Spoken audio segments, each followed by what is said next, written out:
முளைக்கீரை தண்டு உசிலி இந்த மாதிரி இளந்தண்டாக இருக்கிற கீரை வாங்கினீங்கன்னா கீரையை இந்த மாதிரி பச்சை கலர் கீரை பண்ணிவிட்டு கடைஞ்சல் பண்ணிவிட்டு இப்போ இதை உசிலிக்கு தேவையானது தண்டை பொடி பொடியாக அரிஞ்சிக்கணும். பூண்டு இந்த மாதிரி கட் பண்ணி வச்சுக்கோங்க. வெங்காயம்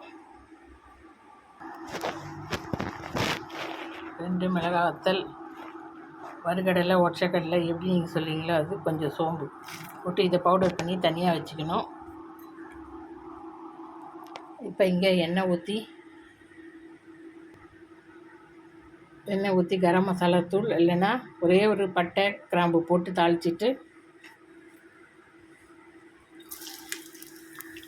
வெங்காயம் பூண்டு நல்லா வதக்கிட்டு அது கூட இந்த கீரை தண்டை போட்டு ட்ரையாக வேக வச்சு எடுத்துட்டு இந்த பவுடரை தூவி நல்லா ரோஸ்ட் பண்ணி இறக்கணும். பூண்டு ஆஃப் குக் ஆனதும் பாதி வெந்த உடனே வெங்காயம் போட்டுக்கோங்க.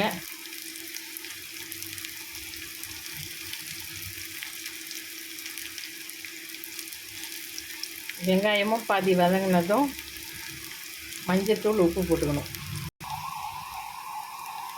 தேவையான உப்பு மஞ்சத்தூள் போட்டு நல்லா வதக்கிட்டு கீரை தண்டை இதில் போட்டு வேக வச்சிடணும்.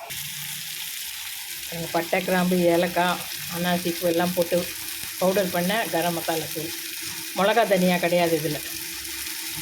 இது நான் கொஞ்சமாக போட்டுக்கிறேன். இது இல்லாதவங்க ஒரு துண்டு பட்டையும் ஒரு 2 கிராம்பும் போட்டு தாளிச்சிக்கலாம்.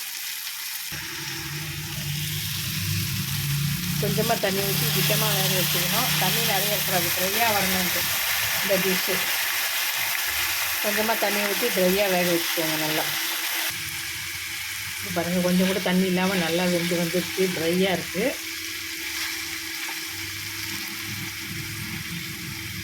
அது கொஞ்சம் இப்படி கொதிக்கிறது, அது எண்ணெய் தான்.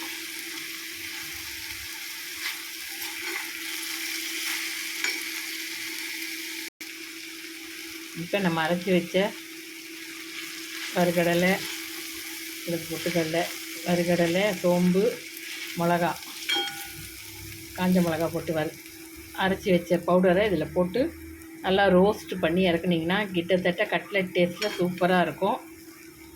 கீரைத்தண்டு உசிலி, முளைக்கீரை தண்டு, இது முளைக்கீரை தண்டு உசிலி ரெடி. கீரைத்தண்டு உசிலி ரெடி.